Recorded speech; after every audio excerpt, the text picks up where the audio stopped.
다시 한번 아름빛교회 귀한 성도 한 분 한 분을 주의 이름으로 축복합니다. 이제 설 명절 주간이어서 다음 주에 이렇게 주일이더라고요. 설 명절이. 그래서 아마 이렇게 어디 이렇게 고향에 오가시는 걸음도 있으실 텐데 모쪼록 평안하시고 또 명절 기쁘게 행복하게 잘 보내시기를 바라겠습니다.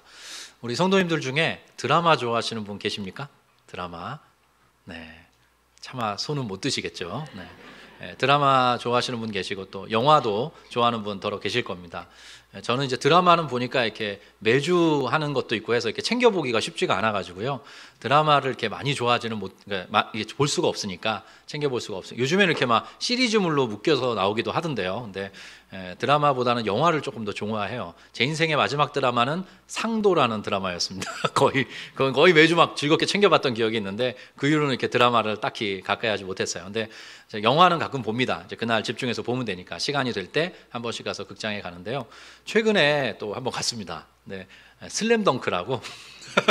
제가 중고등학교 시절에 어마어마했어요, 그 인기가. 그래갖고 그때 이제 농구대잔치라는 허재 선수도 이제 그때 한창 뛰실 때고, 농구대잔치 또 미국에는 마이클 조던이라는 유명한 농구 황제라고 칭함받는 분이 계셔가지고 그게 이 일본에서 우리나라로 도입된 슬램덩크라는 만화와 함께 이렇게 버무려주고, 제가 또 키도 약간 크잖아요. 그래서 농구를 참 좋아했습니다. 그래서 막 농구 선수는 못 되지만 되게 즐겁게 그 학창 시절을 보냈던 기억이 있는데, 요즘에 극장판 영화가 나온 거예요. 만화가 완결된 지 한 20년 만에. 그래서 가서 봤죠. 가서 봤는데 그때의 그 감동이, 그 만화책으로 봤던 감동이 고스란히 전해지더라고요. 그래서 너무 은혜 받고 돌아왔습니다. 근데 제가 뉴스를 보니까 이게 저만의 일이 아닌 게, 그렇게 40대 아저씨들이 혼자서 극장에 간대요. 슬램덩크 보려고. 그러면서 이제 팝콘과 콜라의 매출이 늘었다, 뭐 이런 얘기도 뭔가, 팝콘과 콜라를 안고 이제 그때의 그 추억을, 그때의 그 감성을 이렇게 떠올리면서 영화를 보는 분들이 참 많아졌다, 이렇게 이야기를 합니다. 여러분, 드라마나 영화를 이제 볼 때 전체의 줄거리가 있지 않습니까? 줄거리가 있는데, 줄거리나 혹은 중요 포인트 혹은 그 스토리 전체의 결말을 이렇게 턱하고 그냥 알려주는 걸 땡땡 한다고 그러죠. 뭐 한다 그러죠? 스포한다 그러죠. 스포일러라고 해서 스포한다고 이야기를 해요. 그래서 이렇게 뭔가 알려주지 않아도 되는데 맥이 딱 빠지게 그렇게 스포하는 그런 것들이 좀 있습니다. 이런 거죠. 저도 이제 영화관에서 그런 거 들은 기억이 있는 것 같은데, 주인공이 영화관에서 이제 영화 내용에서 주인공이 위기에 처합니다. 예를 들어서 이제 막다른 골목으로 막 쫓겨가요.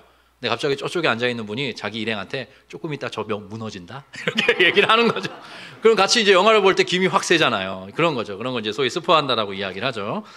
그 전 세계적으로 최근에 몇 년 전에 유명했던, 저도 그 영화를 봤는데, 어벤져스 엔드게임이라고, 진짜 뭐 어마어마한 그 사실 좀 되게 남자 애들이 좋아할 만한 그런 스토리였는데 우리 어른들도 많이 봤죠. 뭐 어마어마한 그 영화 수입을 올렸다 그래요. 어벤져스 엔드게임이라는 영화가 있는데, 저도 그 영화를 봤고, 전에 제가 이제 교회에 있을 때 삼일교회가 또 청년들이 많았던 교회거든요. 근데 삼일교회 그 담임 목사님이신 송태근 목사님도 그 영화를 보신 거예요.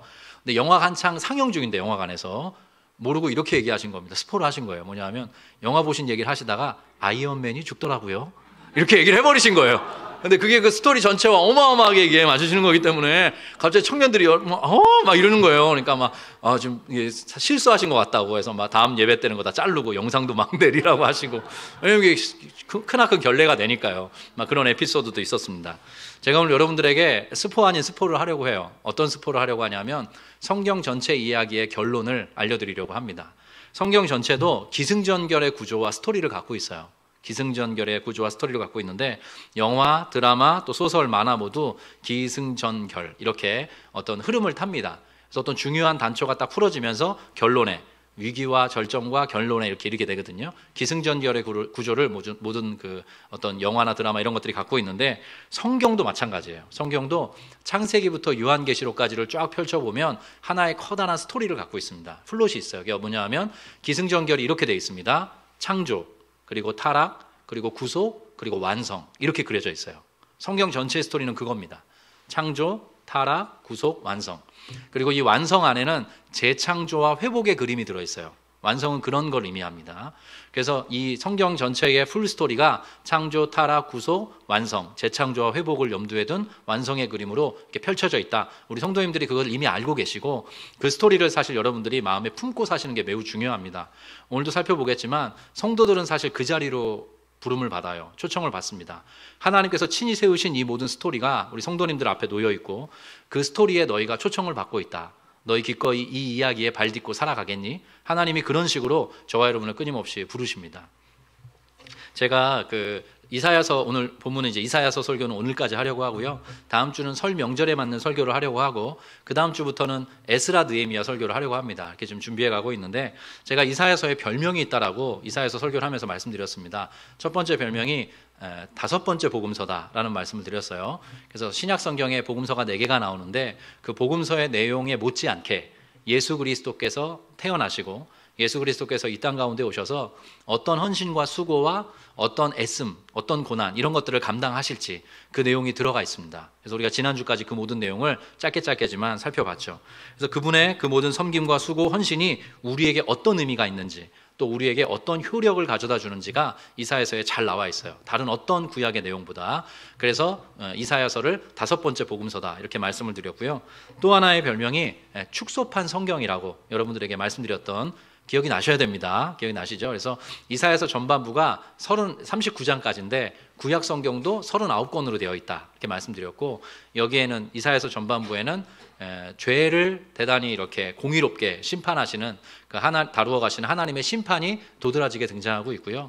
또 이사야서 전반부에는 저희가 모든 내용을 살펴보진 않았지만 예수께서 태어나실 것에 대한 예고가 이사야서 전반부에 주로 이렇게 종종 이렇게 나오고 있습니다. 그리고 우리는 지난주까지 이사야서 후반부를 주로 봤거든요. 이사야서 후반부는 27장으로 되어 있고 신약 성경도 27권의 책으로 되어 있다 말씀드렸죠. 거기에는 하나님이 그런 죄로 인해서 아파할 수밖에 없지만 또 고통할 수밖에 없지만 궁극적으로 하나님께서 그 모든 것들을 회복시키실 것이다. 하나님의 치유하심, 회복하심의 이야기가 이사야서 후반부에 들어있고 거기에는 예수님의 고난당하심, 예수님의 십자가 달려 죽으시는 스토리가 또한 그 종의 노래, 종의 이야기 속에 담겨져 있다 이렇게 말씀을 드렸습니다. 저와 여러분이 오늘 읽었던 말씀은요, 그 중에서 맨 마지막 대목입니다. 이사야서의 가장 마지막 장면이에요. 근데 이사야서의 맨 마지막 이 장면과 놀랍게도 성경 전체의 마지막이라고 할 수 있는 요한계시록의 마지막 장면이 이렇게 짝을 이루고 있어요. 그래서 오늘 그 내용을 여러분들에게 알려드리려고 해요. 그래서 아까 말씀드린 것처럼 성경 전체에도 기승전결이 있다. 예수 그리스도를 중심으로 해서 하나님이 구원의 스토리를 펼쳐가시는데 그게 어떤 식으로 매듭지어지는지 그 내용을 이사야서가 또 요한계시록이 매우 비슷한 방식으로 묘사해주고 있어요. 그 내용을 한번 살펴보기를 원합니다. 그 전에 먼저 그 이사야서를 처음 접했던 독자들과 요한계시록을 처음 접했던 독자들이 그들의 그 삶의 맥락이 비슷하다는 말씀을 먼저 좀 설명을 드릴게요. 이사야서는 제가 배경을 설명드릴 때 한번 말씀드렸다시피 남유다 왕국이 멸망을 합니다. 북이스라엘 왕국은 이미 멸망한 상태고요. 남유다 왕국이 멸망을 해요. 이사야서 마지막에 보면. 그래서 남유다 왕국이 멸망을 하는데 바벨론이라는 왕국이 쳐들어와 가지고 남유대 왕국을 이제 멸망시키고 예루살렘 성을 무너뜨립니다. 성정도 완전히 다 파괴해 버려요. 그게 기원전 예수님 오시기 전 587년경에 있었다. 그렇게 이제 학자들이 추정을 합니다. 근데 요한계시록도 맥락이 비슷해요. 어떻게 비슷하냐 하면 그때는 또 로마 제국 치하에 있었거든요. 로마 제국 치하에서 예수님이 활동하셨던 그때로부터 그걸 이제 기원 우리가 해를 세는 예수님 기원 후 이렇게 이야기를 하는데 AD 70년경에 예수님 오시고 난 다음에 70년경에 로마의 장군 티토라는 장군이 쳐들어와서 예루살렘을 함락시킵니다. 그리고 예루살렘 성에 있던 성전, 그 당시는 헤롯 성전이었거든요. 그 성전도 완전히 무너뜨려 버려요. 그러니까 이사야서의 독자들의 상태나 요한계시록의 독자들의 상태나 비슷했습니다. 그리고 로마 제국의 압제가 특별히 심했던 게 바로 요한계시록의 그 독자들의 맥락이죠. 그래서 그들은 그 모든 상황들로 인한 어마어마한 상실감, 또 허탈감, 또 무력감, 절망감을 느끼고 있었어요. 이사야서의 독자들이나 요한계시록의 독자들이나. 자, 그래서 삶의 토대와 기반이 완전히 무너진 상태에서 하나님이 어떻게 그 모든 것들을 아우르셔서 어떻게 그 모든 것들을 다시 회복시키시고 하나님이 다시 완성의 어떤 여정으로 펼쳐가실지 끌어가실지 그 내용이 등장하고 있는 거죠. 자, 그래서 오늘 우리가 읽었던 이사야서 그 결론부 막바지에 보면 한번 여러분 따라해 보면 좋겠습니다. 새 하늘과 새 땅, 그리고 예루살렘. 요 새 하늘과 새 땅 예루살렘에 대한 표현이 등장을 합니다. 먼저 그 이사야 65장 17절 한번 띄워 주실까요? 근데 이 새 하늘과 새 땅에 대한 이야기, 또 예루살렘에 대한 이야기는요, 이런 먼저 그 결론을 갖고 있습니다. 어떤 내용을 담고 있냐면, 지금 우리가 살아가고 있는 이 세상은 반드시 지나갈 것이다. 그리고 하나님께서 친히 준비하시는 하나님의 나라, 다음 세상이 도래할 것이다. 그것에 대한 전망을 보여줘요. 여러분이 이 두 절만 한번 읽어주실까요? 보라, 이사야 65장 말씀인데요. 시작. 보라, 내가 새 하늘과 새 땅을 창조하나니 이전 것은 기억되거나 마음에 생각나지 아니할 것이라. 네, 거기까지만 잠깐 앞으로 넘겨주시고요. 하나님께서 말씀하십니다. 보라, 성경을 읽을 때 보라라고 하는 건요, 하나님께서 강조하시는 용법이에요. 보라, 내가, 하나님께서 새 하늘과 새 땅을 어떻게 하신대요? 창조할 것이다. 근데 이 창조라는 말이 창세기 1장 1절에 쓰입니다. 태초에 하나님이 천지를 창조하시니라. 하나님께서 태초에 천지를 창조하신 것처럼 이제는 새 하늘과 새 땅을 내가 만들겠다. 하나님께서 하나님의 의지를 피력을 하시는 거죠. 그런데 그 뒤에 이렇게 묘사를 붙입니다. 이전 것은 기억되거나 마음에 생각나지 아니할 것이다. 이렇게 말씀해 주시는 거예요. 여기서 말하는 이전 것, 어떤 의미일까요? 아까 말씀드렸던 그런 맥락입니다. 이스라엘 백성 전체가 겪어야만 했던 그런 상실감, 허탈감, 무력감, 절망감, 그 모든 것들, 또 한 사람 한 사람의 인생이 마주할 수밖에 없는 인생의 여러 가지 아픔과 상처, 공고함과 고통, 이 모든 것들이 완전히 지나가서 기억되거나 마음에 생각나지 아니하는 그런 세상을 내가 만들어내겠다. 하나님이 그렇게 이 성경의 마지막, 또 이사야서의 마지막에서 말씀해주고 있는 것이죠. 뒤로 좀 넘겨주실까요? 여기 제가 읽겠습니다. 너희는 내가 창조하는 것으로 말미암아 영원히 기뻐하며 즐거워할지니라, 이렇게 말씀하시는데, 성경에서 영원이라는 말을 쓸 때는요, 이게 시간이 길다라는 의미가 아니라고 말씀드렸어요. 종류가 다른 의미합니다. 종류가 다른 기쁨, 종류가 다른 즐거움으로 너희가 누리게 될 것이다. 이렇게 이야기를 하시는 거예요. 넘겨주실까요? 그러면서 예루살렘에 대한 이야기가 나옵니다. 여긴 여러분이 읽어주십시오. 시작. 보라, 내가 예루살렘을 즐거운 성으로 창조하며 그 백성을 기쁨으로 삼고 내가 예루살렘을 즐거워하며, 넘겨주십시오. 나의 백성을 기뻐하리니 우는 소리와 부르짖는 소리가 그 가운데서 다시는 들리지 아니할 것입니다. 잠깐 앞쪽으로 넘겨주실 수 있을까요? 보라, 내가 예루살렘을 즐거운 성으로 창조하며, 그러니까 새 하늘과 새 땅, 그 다음에 예루살렘을 창조하시겠다. 이게 교호적으로 쓰이는 거죠. 하나님께서 궁극적으로 그리고 계신 이야기의 끝, 하나님 나라의 결론이 이렇게 묘사되고 있습니다. 근데 여기도 즐거운 성으로 창조할 것이다. 거기에 슬픔이 있었고, 거기에 눈물이 있었고, 거기에 아픔이 있었고, 거기에 너무나 황폐하게 되는 절망이 있었지만, 그 모든 것들을 아울러서 내가 궁극적으로 즐거운 성으로 예루살렘 성을 만들어낼 것이다. 이렇게 하나님이 말씀해 주고 있어요. 예루살렘이라는 말은요, 하나님을 예배하는 사람들의 공동체를 의미합니다. 이게 지리적 장소를 넘어서는 개념이에요. 하나님을 예배하는 공동체, 하나님을 예배하는 사람들의 공동체를 예루살렘이다, 이렇게 표현을 하고 있어요. 그 예루살렘을 즐거운 성으로 창조하고 내가 그 백성을 기쁨으로 삼고 내가 예루살렘을 즐거워할 것이다. 넘겨주실까요? 그리고 이렇게 이야기하세요.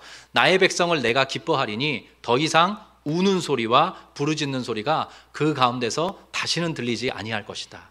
그러니까 우리 모든 인생들이, 또 하나님을 신앙하며 살아가는 성도들의 삶이, 그 형편이 때때로 울 수밖에 없고 때때로 부르짖을 수밖에 없는 형편 가운데 있다. 그것이 이스라엘 역사를 통해서 드러났고 초대교회의 상황을 통해서도 우리가 확인하는 바입니다. 그리고 우리 모든 성도들도 사실 그러한 걸음을 걸어가고 있거든요. 근데 그 모든 우는 소리와 부르짖는 소리가 그 가운데서는 다시 들리지 않는 그러한 새 하늘과 새 땅, 그러한 새 예루살렘을 내가 준비해 갈 것이다. 하나님이 그렇게 우리 모든 성도들에게 이야기해 주고 있는 거죠. 그래서 가장 도드라지는 정서적 표현은요, 기쁨과 즐거움입니다. 기쁨과 즐거움. 영원히 기뻐하며 즐거워하게 될 것이다. 종류가 다른, 전혀 차원이 다른 기쁨과 즐거움으로 너희들이 충만하게 될 것이다. 하나님께서 그렇게 일러주고 계세요. 그래서 하나님은 우리로 인해서 기뻐하시고, 또 우리는 하나님으로 인해서 기뻐하고 즐거워하게 되는 그런 아름다운 모습이 이 성경 마지막에 기승전결의 모습 속에 이렇게 들추어져 있다. 그렇게 여러분들에게 말씀드릴 수 있습니다. 제가 요 몇 주 동안에 그런 말씀 종종 드렸어요. 저는 이제 별로 욕심이 없습니다. 제가 욕심이 없는데, 어떤 욕심이 딱 하나 있냐면, 우리 아름백교회 모든 성도님들, 또 제가 하나님으로 인해서 기뻐할 수 있으면 좋겠습니다. 여러분 아멘이십니까? 예, 하나님으로 인해서 기뻐하며 살아가는 게 최고의 행복입니다. 그것에 대한 욕심은 여러분이 꼭 가지셨으면 좋겠어요. 다른 것들에 대한 욕심은 하나님이 때로 기도하더라도 들어주실 때도 있고 안 들어주실 때도 있어요. 그런데 하나님으로 인해서 기뻐하기 원합니다. 성경이 사실 처음부터 끝까지 하나님의 사랑, 하나님께서 주시는 기쁨, 그 기쁨 안에서 우리와 하나님이 어우러지는 모습을 끊임없이 묘사해 주고 있어요. 그래서 제가 우리 성도님들께 말씀드렸죠. 제게 욕심이 있습니다. 제가 아름빛교회 모든 성도들이 하나님 안에서 기뻐하고 하나님 안에서 즐거워하는 진짜 성도들로 걸어가면 좋겠습니다. 그러한 소망을 꼭 가지셨으면 좋겠어요. 근데 저와 여러분이 사실 오늘도 참 우리 직장이여 다락방의 특성에도 이제 그런 고백이 있습니다. 우리들은 여호와로 인하여 기뻐하며 즐거워할 것이다. 그런 고백, 참 오늘 설교와 잘 어우러지는 고백인데요. 여러분이 잘 보십시오. 성경에서 기쁨은 어떤 의미를 갖고 있냐면요, 여러분이 신앙생활을 하시죠. 또 하나님을 믿고 하나님의 은혜를 누리시죠. 그러면서 우리가 기쁨을 누리게 되지 않습니까? 경험하게 되죠. 공동체 안에서도. 근데 그 기쁨과 즐거움은요, 언제나 종말론적인 것입니다. 이게 어떤 의미냐면요, 여러분이 신앙생활을 하면서 기뻐하게 되면, 즐거워하게 되면 그 기쁨과 즐거움은 세상이 주는 기쁨이 아니잖아요. 아니지 않습니까? 하나님 안에서 누리고 공동체 안에서 누리고 하나님과의 관계 속에서 누리는 그 기쁨과 즐거움은 세상이 주는 기쁨과 즐거움이 아니에요. 그래서 이 즐거움은 어떤 것이냐면, 하나님께서 궁극적으로 이 성경이 이야기하는 마지막 그림에서 우리에게 선사해 주기를 원하시는 그 기쁨과 즐거움을 지금 맛보는 것이에요. 여러분 아멘이십니까? 그래서 종류가 다른 기쁨이에요. 시편 4편의 말씀, 주께서 우리 마음에 두신 기쁨은 세상 사람들의 곡식과 새 포도주가 풍성할 때보다 더함이니이다 그랬습니다. 저와 여러분이 이 기쁨을 맛보며 살아가는 거예요. 성도는 그런 존재인 것입니다. 하나님께서 하나님의 무한한 사랑 안에서 우리를 영원토록 받아주시고 우리로 인해서 기뻐하시고, 내가 너로 인하여서 기뻐하고 있다, 너희도 이 기쁨, 이 사랑을 누리면서 살아가기 원한다, 하나님이 끊임없이 초대하시죠. 그래서 그 모든 스토리를 우리가 마음에 받아들일 때, 성경의 용어로 하나님과 우리 주 예수 그리스도를 영접하게 될 때, 우리는 전에는 세상 속에서 전혀 경험해 보지 못했던 기쁨과 즐거움을 누리면서 살아가게 됩니다. 그게 바로 성도의 삶인 것이죠. 근데 이 모든 기쁨과 즐거움이 하나는 하나님께서 마지막에 지금 그려내고 계시는 그 종말론적인 장면 속에 드러나 있다. 그것을 우리 성도들은 오늘 누리면서 살아가는 사람들이다. 그래서 우리 신앙인들을 표현하는 묘사 중에 천국 백성이라는 말이 있습니다. 들어보셨죠? 천국 백성이다. 이거는 뭐냐면 장차 우리가 천국에 들어간다, 이 차원도 물론 있지만 그 천국의 기쁨과 그 천국의 즐거움과 그 천국의 생명을 오늘 누리며 살아가는 사람들이다 라는 의미예요. 여러분 아멘이십니까? 예, 우리 성도들은 그런 존재라는 거죠. 그런 의미에서 천국의 백성들입니다. 근데 이 모든 것들이 사실 사랑으로 인한 기쁨이에요. 놀랍게도. 따라해 보겠습니다. 사랑으로 인한 기쁨. 제가 이것을 잘 설명해 드릴 수 있어요. 여러분이 어떤 존재를 힘껏 사랑하게 될 때, 그게 물론 하나님이면 너무 좋겠죠. 그러나 우리가 사실 살아가면서 그런 경험을 많이 합니다. 하나님께서 인간의 삶에 그것을 다 이렇게 심어 두셨어요. 제가 어디서 많이 경험했냐면 조부모님의 손자들을 향한 사랑이에요. 정말 저희 이제 아들 셋이 불량 감자들이 어마어마한 효도, 제가 전혀 하지 못하는 효도를 저희 부모님께, 또 처가의 부모님께 하는 거예요. 그 큰 손주가 태어났을 때, 큰아들, 저희 큰아들이 태어났을 때 잊을 수가 없어요. 정말 후두둑 꿀이 떨어지시는 거예요. 우리 할아버지 할머니의 눈에서. 근데 잘 보십시오 여러분. 어떤 존재를 깊이 사랑하게 되면, 뜨겁게 사랑하게 되면 반드시 기쁨이 붙어서 옵니다. 그렇죠? 사랑하면 기쁨이 붙어서 와요. 그래서 성령의 9가지 열매에도 보면 사랑과 희락과 이렇게 순서가 채워져 있습니다. 그래서 하나님은 우리를 너무나 사랑하셔서 우리를 기뻐하시는 거예요. 그래서 우리가 지금 발딛고 살아가는 이 세속사회가, 우리가 살아가고 있는 이 세상이 죄와 악으로 인해서 얼룩져 있거든요. 그래서 우리가 진짜 사랑해야 될 것을 사랑할 수가 없고, 사랑하지 못하고, 진짜 기뻐해야 될 것을 기뻐하지 못하고, 오히려 우리를 속이고 우리를 빼앗고 우리를 죽이는 것들에 집중하며 살아가요. 근데 우리가 하나님의 사랑에 눈뜨고 그리스도 예수를 통해 부어주시는 하나님의 사랑을 우리가 마음으로 받아들이게 되면 그 사랑이 우리를 기뻐하게 만드는 거죠. 기뻐하며 살아가는 존재로 우리를 빚어주시는 겁니다. 사랑에는 그런 힘이 있기 때문이에요. 그래서 언제나 하나님께서는 사랑의 자리로 우리를 초대하시고 그 사랑에 뒤따르는 기쁨을 하나님도 갖고 계시니 우리 모든 성도들도 하나님을 사랑하고 그 하나님을 사랑하는 방식으로 내 자신과 누구를 사랑하면서 그렇게 사랑 안에 누리는 기쁨으로 우리 성도들의 삶이 채워져 가기를 원하시는 것이죠. 그것은 또한 우리 성경의 마지막 대단원의 결말에서, 그 대단원의 마지막 그림에서 우리에게 예견되어 있는 그런 기쁨이기도 한 것입니다.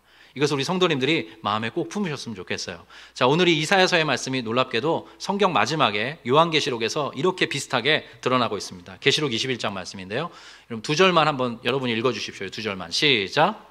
또 내가 새하늘과 새 땅을 보니 처음 하늘과 처음 땅이 없어졌고 바다도 다시 있지 않다. 네, 이게 그 앞으로 잠깐 넘겨주십시오. 두 절만 먼저 설명을 해드릴게요. 여기도 보면 새 하늘과 새 땅의 이야기가 나옵니다.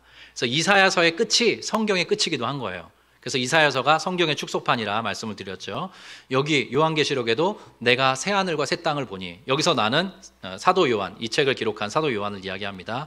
새 하늘과 새 땅을 보니 하나님이 친히 마련하시고 창조하시는, 지어가시는 새 하늘과 새 땅입니다. 거기에 보면 이렇게 표현되어 있어요. 처음 하늘과 처음 땅이 없어졌고, 이렇게 지금 묘사하고 있는데, 아까 이사야서에는 이렇게 말했습니다. 이전 것은 기억되거나 마음에 생각나지 않을 것이다.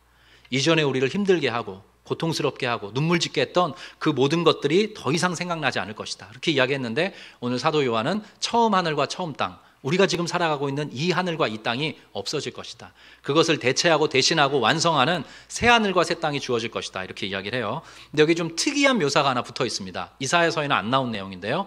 바다도 다시 있지 않더라. 이런 말이 요한계시록에 붙어 있어요. 저를 잠깐 보실까요? 성경이 말하는 바다, 요한계시록의 바다는 이런 의미를 갖고 있습니다. 우리가 생각하는 물리적인 바다가 아니라요, 그 당시 사람들에게 바다는 이런 개념이었어요. 하나님을 대적하는 세력, 하나님의 백성에게 환난과 고통을 야기하는 모든 죄와 악의 세력을 총칭하는 표현으로 바다라고 이야기합니다. 그러니까 하나님을 대적하고 또 하나님의 백성들에게 환난과 고통을 안겨주는 모든 그 죄와 악의 세력을 종합해서 바다라고 이야기를 해요. 그래서 요한계시록에 보면 하나님을 대적하는 그런 대적자가 바다에서부터 올라옵니다. 언젠가 요한계시록 설교를 여러분들에게 나눌 때가 있을 텐데요. 그런 식으로 바다가 하나님을 대적하고 하나님의 백성들을 대적하는 존재인데, 그 바다가 있지 않을 것이다. 다시 있지 않을 것이다. 하나님이 그렇게 일러주고 계신 거죠. 자, 그 다음 절 한번 보여주실까요? 또 내가 봄에, 여기도 예루살렘이 나옵니다. 거룩한 성 새 예루살렘이 하나님께로부터 하늘에서 어떻게 한대요? 내려오니. 자, 내려오니라는 개념을, 이 표현을 여러분 일단 머리에 담으십시오. 제가 좀 이따 설명을 해드릴게요. 그 다음 넘겨주십시오. 그 준비한 것이 신부가 남편을 위하여 단장한 것 같더라.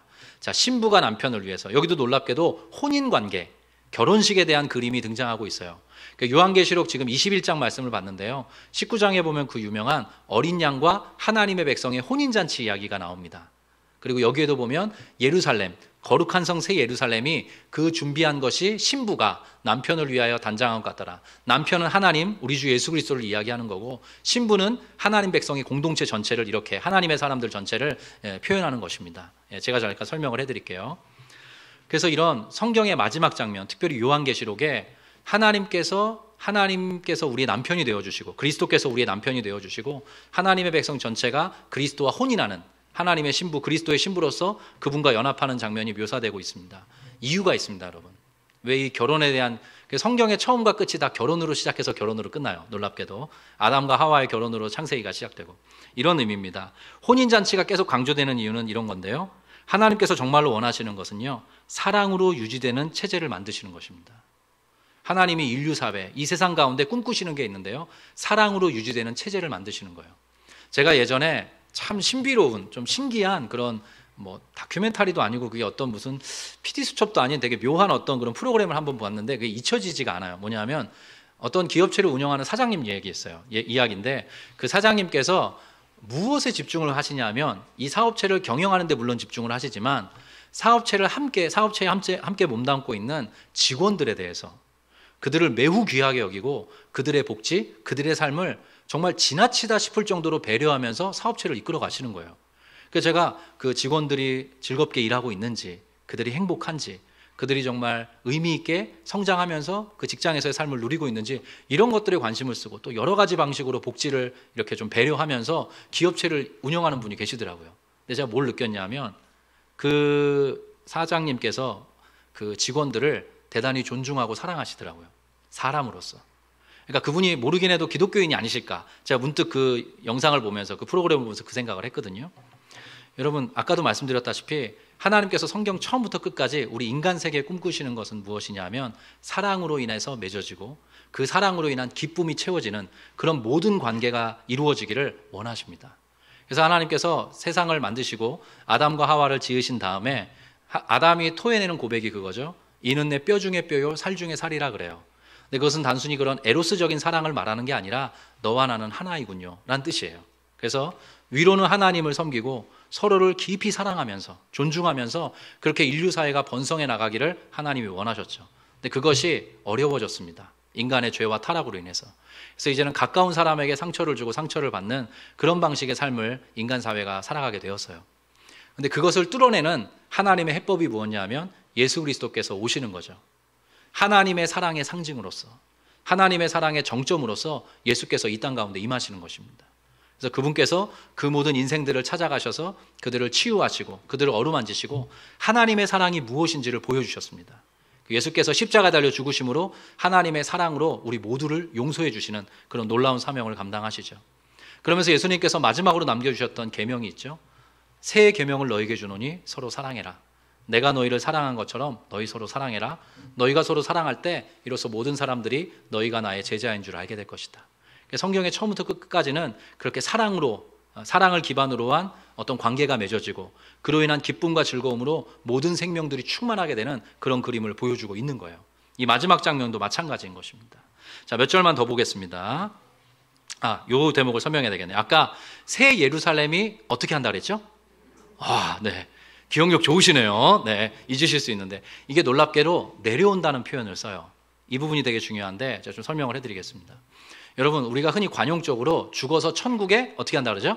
간다 그래요. 천국에 간다. 근데 이게 관계적으로는 맞는 표현이에요. 어떤 의미냐면 우리가 이 세상에서의 삶이 너무 고단하고 힘들고 죄악 가운데 눌려 있을 수밖에 없으니까 우리가 죽고 나면 하나님의 품에 안긴다는 차원에서 우리가 죽어서 천국에 간다. 관계적으로는 맞아요. 하나님과 이제 가까이, 하나님과 벗삼아 하나님을 아버지로 모시면서 영원히 살겠다. 그런 의미에선 맞지만 성경에서는 놀랍게도 어떻게 이야기하냐면 하나님의 나라가 이 땅 가운데 내려올 것이라고 이야기합니다. 저게 뭔 소린가? 갑자기 놀라시는 분 계실 텐데 관계적으로는 천국에 간다는 말이 맞습니다. 이 세상을 떠난다는 의미에서. 그러나 아까도 우리가 읽었던 말씀에서 거룩한 성 새 예루살렘이 하늘에서부터 하나님으로부터 내려올 것이다라고 이야기를 해요. 그래서 우리의 이 세상에서의 삶이 사실 의미가 있는 것입니다. 어떤 신학자가 이렇게 이야기했어요. 우리가 지금 발딛고 살아가는 현실은 예수 그리스도께서 그토록 오고 싶어 하셨던 현실이다. 이런 이야기를 했어요. 그러니까 우리가 지금 살아가고 있는 이 세상을 하나님이 완전히 재창조하시고 완전히 회복시키셔서 하나님의 온전한 나라로 세워가실 것이다. 완전한 변화를 하나님께서 지금 준비하고 계시다. 예수 그리스도의 재림과 함께 그 일이 이루어질 것이다. 성경이 그렇게 일러줍니다. 그래서 죽어서 우리가 어딘가 가는 우주에 있는 시공간을 말하지 않고 이 세상이 그렇게 변화될 것이라고 성경을 일러주고 있어요. 물론 여기에는 연속성과 불연속성이 있습니다. 이거 조금 힘든 설명인데 말씀드릴게요. 예수님의 부활하신 몸도 연속성이 있었어요. 제자들이 알아봤습니다. 그리고 못자국이 있었고 창자국이 있었습니다. 연속성을 갖고 있었는데 또 하나 그 예수님의 부활하신 몸은 너무나 신비로웠어요. 그래서 불연속성도 가지고 있는 거예요. 성경이 말하고 있는 재창조, 회복, 완성되는 하나님의 나라는 그러한 방식의 이 세상과 연속되는 부분도 있고 불연속되는 부분도 있어요. 신비에 쌓여 있기도 합니다. 그래서 사실 이 종말에 관한 이야기는 제가 나중에 잘 준비해서 여러분들에게 좀 촘촘하게 설명을 해드릴게요. 근데 성경에 보면 하나님의 나라가 이 땅 가운데 올 것이다라는 중요한 힌트를 하나님께서 나눠주셨는데 어디에서 일러주셨냐면 예수님의 기도를 알려주실 때 그 내용을 일러주셨어요. 여러분 주기도문이라고 하는 그 기도 한번 여러분 외워보시면 좋겠어요. 하늘에 계신 시작. 이름이 거룩히 여김을 받으시오며 나라가 임하시오며 뜻이 하늘에서 이룬 것처럼 땅에서도 이루어지이다. 거기까지만 하면 됩니다. 놀랍게도 주님께서 기도를 이미 알려주셨어요. 뭐라고 기도하라고 알려주셨냐면 하나님의 나라가 임하여 주십시오. 하나님의 나라가 이 땅 가운데 임하여 주십시오. 주님이 그렇게 기도하라고 우리에게 일러주셨어요. 그리고 하나님의 뜻이 하늘에서 이룬 것처럼 이 땅에서도 이루어지기를 원합니다.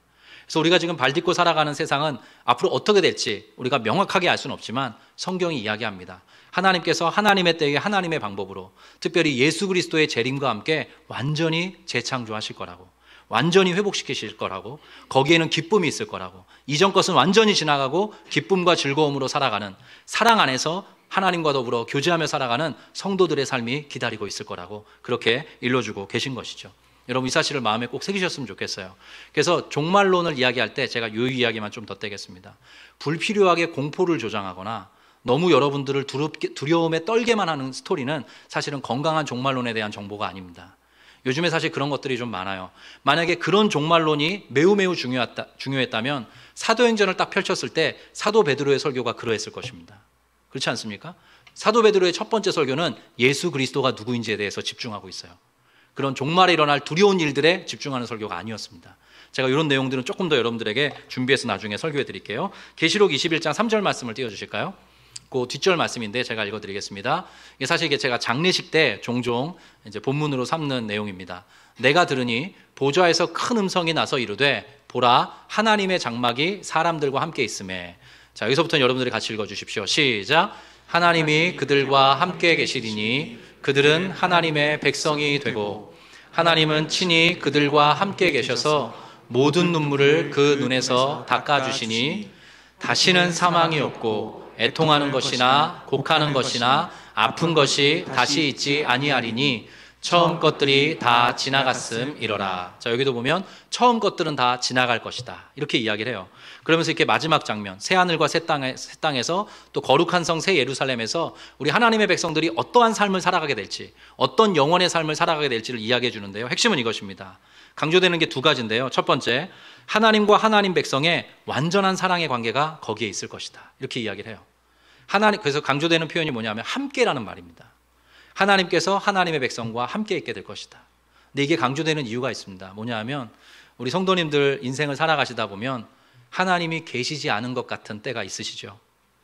하나님이 돌보아 주시지 않는 것처럼 느껴질 때도 있고, 하나님이 도대체 나의 삶에 관심을 갖고 계시나, 하나님이 나로부터 왜 이렇게 멀리 떨어져 계시나 그렇게 느껴질 때도 있지 않습니까? 그것을 염두에 둔 표현입니다. 그 나라에서, 그 새하늘과 새 땅에서, 그 거룩한 성 새 예루살렘에서 하나님이 힘주어서 그래서 약속하시는 거예요. 거기서는 내가 너희와 반드시 함께 있을게. 내가 너희와 영원히 함께 있을게. 내가 너희를 떠나지 않고 너희도 나를 떠나지 않게 될 것이야. 하나님이 그렇게 힘주어 이야기하는 것이죠. 또 두 번째는 이것입니다. 우리를 고통스럽게 했던 모든 문제들로부터의 완벽한 자유가 있게 될 것이다. 그래서 모든 눈물을 닦아주시고 사망과 애통하는 것이나 곡하는 것이나 아픈 것이 없을 것이다. 하나님이 그렇게 힘주어서 이야기합니다. 이게 우리 성도들에게 예견되어 있는 결말이에요. 마지막 장면입니다. 그래서 우리 모든 성도들은 이러한 예견된 결말을, 예견된 해피엔딩을 마음에 품고 살아가는 사람들입니다. 여러분 요한계시록을 여러분 읽어보시면 그게 대단히 좀 두렵고 좀 공포스러운 그런 이미지들도 채용을 합니다. 그래서 좀 이렇게 설교하기도 사실 쉽지가 않고 또 성도들도 들을 때 흠칫흠칫 놀라실 때가 있어요. 근데 여러분 놀랍게도 초대교회 당시에는 요한계시록이 어떻게 여겨졌냐 하면 소망의 책으로 여겨졌습니다. 하나님의 궁극적인 회복, 하나님께서 완성시키실 하나님의 나라, 이런 것들에 대한 소망을 품고 기대와 기쁨으로 살아가게 하는 말씀이었어요. 초대교회 성도들은 요한계시록을 해서 즐겨 암송했습니다. 왜 그러냐? 우리에게는 예견되어 있는 결말이 있다는 것이죠. 제가 요 근래가 이제 월드컵 시즌이었지 않습니까? 그래서 포르투갈전도 기억에 남는데 저에게 가장 기억에 남는 월드컵은 아무래도 2002년 월드컵이었던 것 같아요. 여기서 이제 제가 그때 그 1차전 폴란드전이었는데 그때 제가 광화문에 있었다는 거 아닙니까? 광화문에서 그걸 봤어요. 그 많은 사람들과 함께 황선원 선수가 첫 번째 골, 유상철 선수가 두 번째 골을 넣을 때 그때 제가 광화문에서 와 이렇게 했습니다.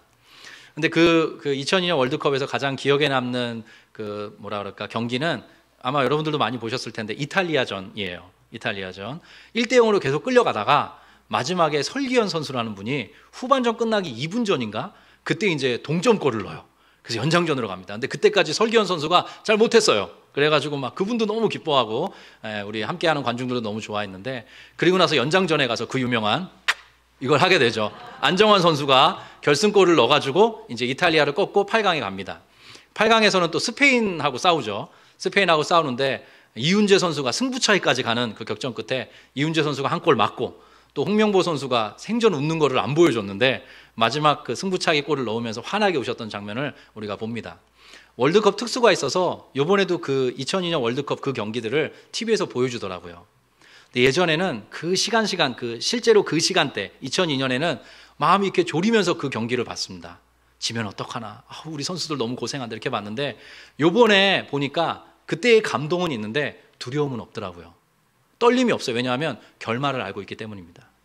성경은 그런 마지막 장면을 우리 모든 성도들에게 일러주고 있습니다. 거기에 기쁨이 있을 것이다. 이전 것은 다 지나갈 것이다.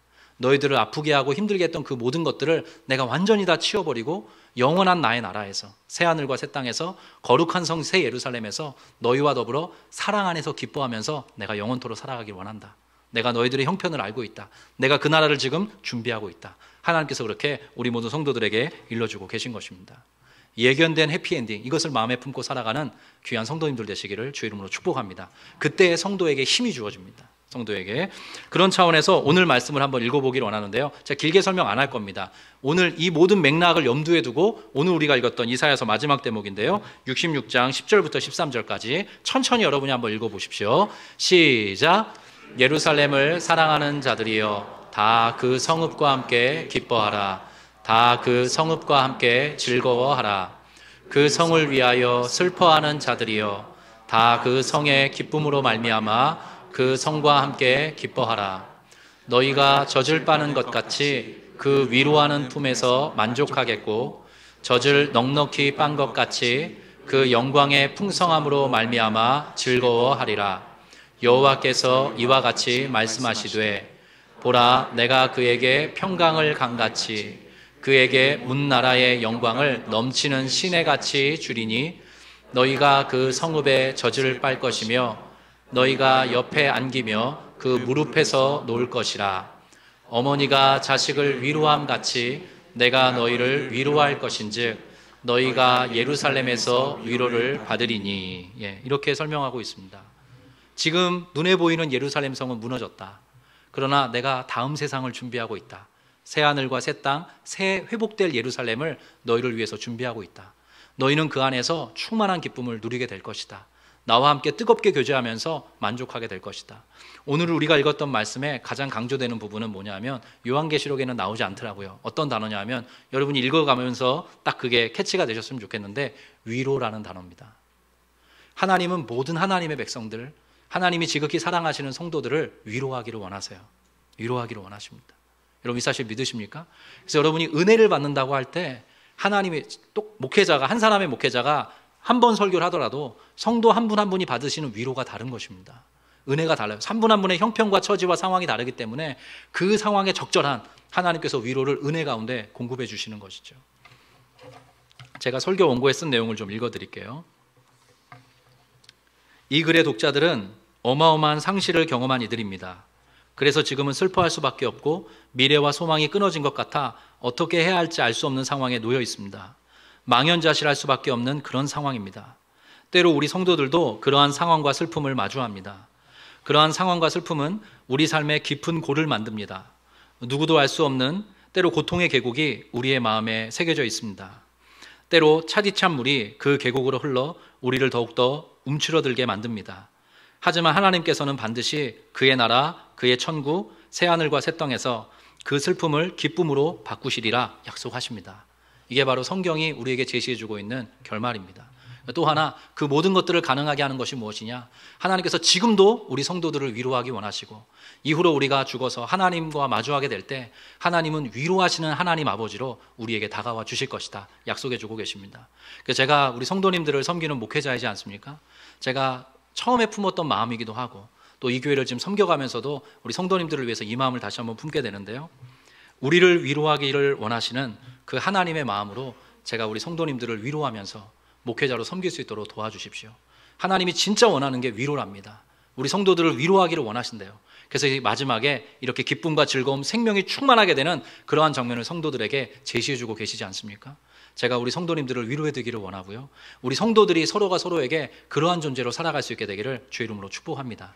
그리고 여러분들이 발딛고 살아가는 그 삶의 현장에서 이제 얼마 안 있으면 설 명절이죠.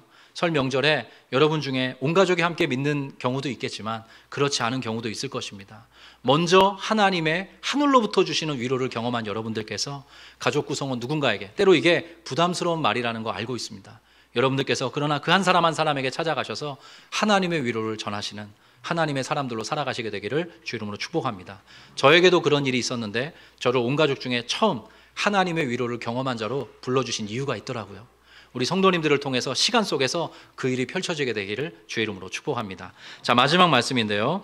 오늘 읽었던 말씀 한 절을 제가 못 읽었는데 쉬운 말 성경으로 제가 부탁을 드렸습니다. 여기 한번 여러분들이 찬찬히 한번 읽어주시면 좋을 것 같아요. 시작. 그러므로 너희는 이런 일로 인해 마음이 한없이 기쁠 것이고 봄철에 연한 새싹이 무성하게 돋아나듯 너희 뱃속에서 새로운 힘이 왕성하게 솟아날 것이다. 진실로 주의 종들에게는 주의 권능의 손길이 함께 하겠지만 주의 대적들에게는 주의 불타는 진노가 임할 것이다. 앞쪽으로 좀 넘겨주실까요? 처음에 보면 그 한 번 더요. 이렇게 이야기하세요. 너희는 이 모든 일로 인해서 마음이 한없이 기쁘게 될 것이다. 너희에게 반드시 그런 날이 도래할 것이다. 그리고 그 기쁨을 우리가 천국 백성으로 지금 누리면서 살아가고 있다 말씀드렸어요.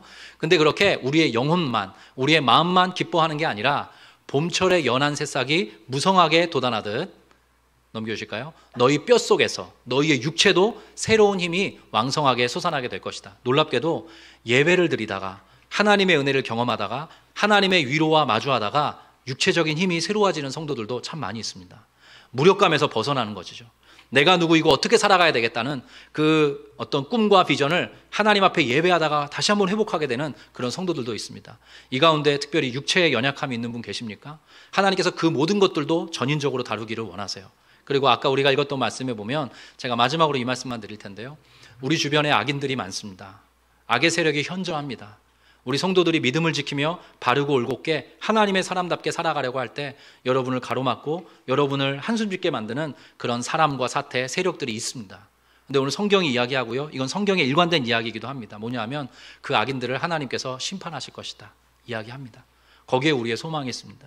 제가 우리 시편 1편을 마지막으로 암송해드리고 설교를 마치려고 하는데요. 우리 성도들에게 복 있는 사람은 이러이러한 사람이다. 그 자리로 우리 성도들이 함께 초대받아 살기를 원한다. 하나님이 이렇게 말씀해 주시죠. 우리 모든 아름빛교회 성도님들이 시편 1편 정도는 암송하시면 좋겠어요. 여러분 좀 한번 해보세요. 정말 그 말씀이 주는 충만함이 여러분들의 삶에 이렇게 뜨게 될 겁니다. 그런데 거기에도 의인들의 결국과 악인들의 결국이 대비되어 나옵니다. 성경의 처음부터 끝까지는 그런 스토리를 딱 갖고 있어요. 평행선처럼 마치. 제가 암송해 드립니다. 복 있는 사람은 악인들의 꾀를 쫓지 않고 죄인들의 길에 서지 않고 오만한 자들의 자리에 앉지 않고 오직 여호와의 율법을 즐거워하며 그의 율법을 즐거워하는 자로다. 저는 시냇가에 심은 나무가 시절을 쫓아 열매를 맺고 그 잎사귀가 마르지 아니함 같으니 그가 하는 모든 일이 다 형통하리로다. 악인들은 그렇지 아니하며 오직 바람에 나는 겨와 같도다. 그러므로 악인들이 심판을 견디지 못하고 죄인들이 의인들의 회중에 들지 못하리로다. 대저 의인들의 길은 여호와께서 인정하시나 악인들의 길은 망하리로다. 저와 여러분이 악인들을 저주하라는 식으로 이 말씀이 기록된 게 아닙니다. 그러한 결국이 기다리고 있다는 겁니다.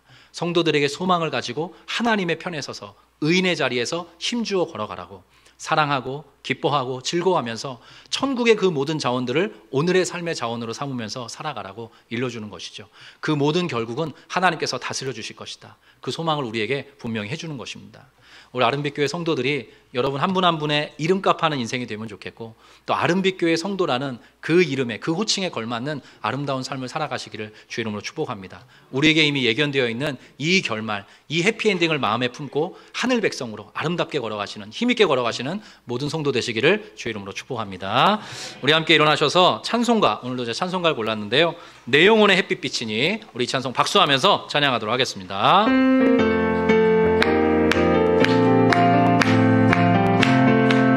내 영혼의 햇빛 비치니, 내 영혼의 햇빛 비치니, 주 영광 찬란해. 이 세상 어떤 빛보다 이 빛 더 빛나네. 주의 영광 빛난 광채 내게 비춰 주시옵소서. 그 밝은 얼굴 배울 나의 영혼 기쁘다. 내 영혼에 노래 있으니 주 찬양합니다. 주님 귀를 기울이시사 다 듣고 계시네.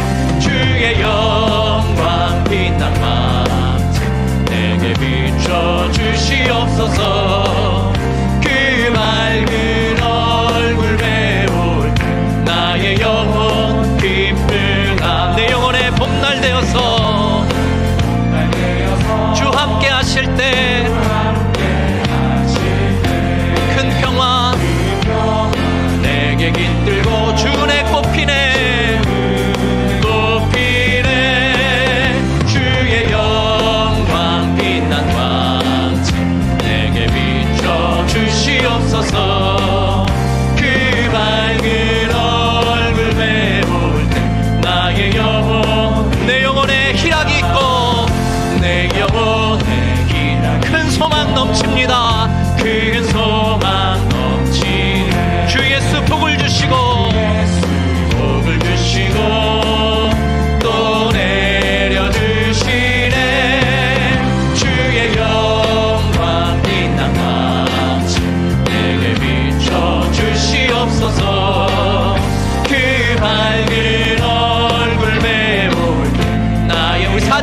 더 고백합니다. 내 영혼에 희락이 있고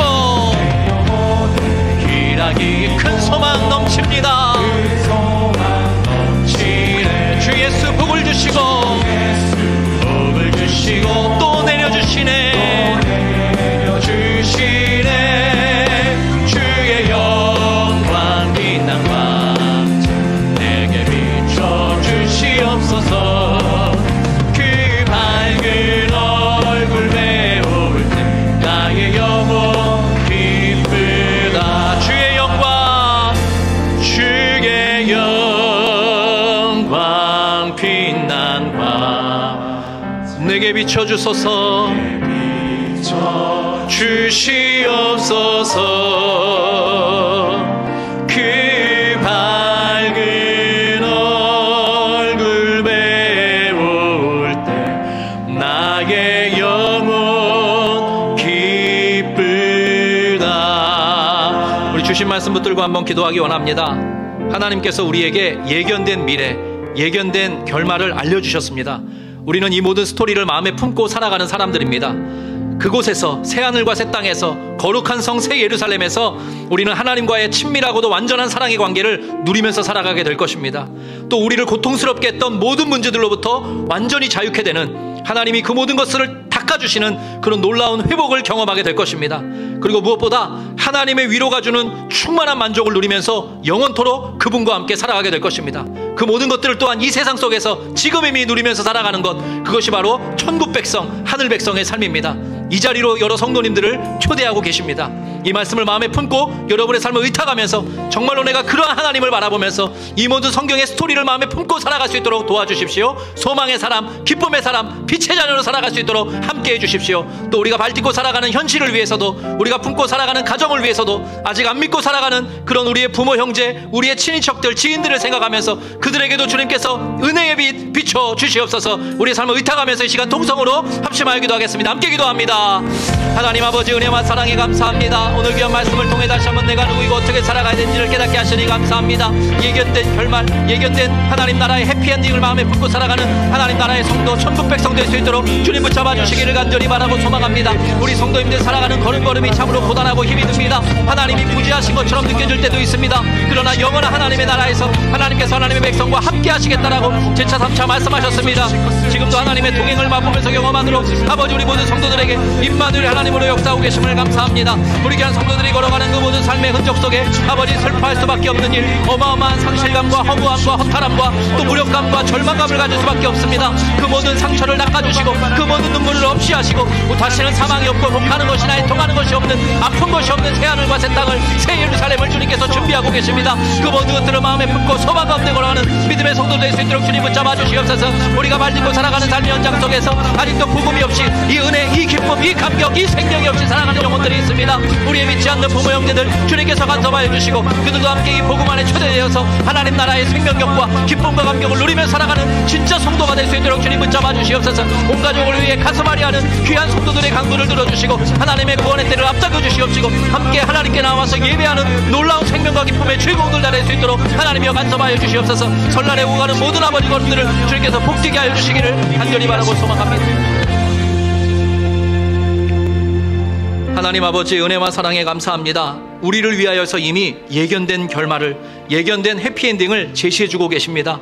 하나님의 사랑 안에서 우리 모두가 기쁨 가운데 영원토록 걸어가게 될 것이다. 이 하늘의 소망을 품고 걸어가는 하늘 백성들, 천국 백성들 다 될 수 있도록 간섭하여 주시옵소서. 우리 성도들의 눈물을 닦아주시고 그들이 슬픔이 변하여 기쁨이 되게 하여 주시옵시고 다시는 아픈 것이나 사망이나 곡하는 것이나 애통하는 것이 없을 것이라 하셨사오니 그 모든 하나님 나라의 소망을 바라보면서 또한 오늘 그 모든 은혜들을 누리면서 살아가는 하나님의 백성들 다 될 수 있도록 간섭하여 주시옵소서. 우리 귀한 성도들의 걸음걸음을 복되게 하여 주셔서 이들이 발딛고 살아가는 만큼 하나님의 나라가 확장되기를 원합니다. 특별히 부모 형제를 끌어안고 믿지 않는 부모 형제를 품에 안고 간절한 마음으로 명절 때마다 가슴 아리하며 기도하는 성도들의 탄식을 들어주시고 하나님의 구원의 때가 앞당겨지기를 원합니다. 그들도 동일하게 하나님의 생명을 누리며 진짜 세상이 줄 수 없는 기쁨과 즐거움에 참여하는 자들로 변화될 수 있도록 하나님이 함께하여 주시고 그것에 우리 아름빛교회 성도 한 사람 한 사람을 사용하여 주시옵소서. 우리 성도들이 발딛고 살아가는 그 현장이 선교의 최전선이 되길 원합니다. 그러한 방식으로 우리 성도들이 섬기면서 살아갈 때 하나님의 나라가 이 땅 가운데 크게 임할 줄로 믿습니다. 그러한 소망을 품고 걸어가는 하늘의 성도, 아름빛교회 성도들 다 될 수 있도록 간섭하여 주시옵소서. 여호와는 내게 복을 주시고 너를 지키시기를 원하며 여호와는 그 얼굴을 내게 비추사 은혜 베푸시기를 원하며 여호와는 그 얼굴을 내게로 향하여 드사 평강 주시기를 원하노라. 사랑하는 자여 내 영혼이 잘됨 같이 내가 범사에 잘되고 더욱 강건하기를 내가 간구하노라. 지금은 우리 구주 예수 그리스도의 은혜와 하나님 아버지의 크고 신실하시며 위대하신 사랑하심과 성령님의 내주하시고 교통하시며 우리와는 함께 하시고 우리로 이 모든 위대한 결말, 우리에게 예견되어 있는 해피엔딩을 마음에 품고 살아가며 소망 가운데 기쁨 가운데 걸어가도록 이끌어주시는 역사가 오늘 하나님께 나와 예배하는 모든 아름빛교회 성도 한 분 한 분 위에 이들이 속한 가정과 자녀, 부모, 형제, 특별히 믿지 않는 우리 친인척들 위에 지금부터 영원토록 함께 계시기를 간절히 축원드리옵나이다. 아멘.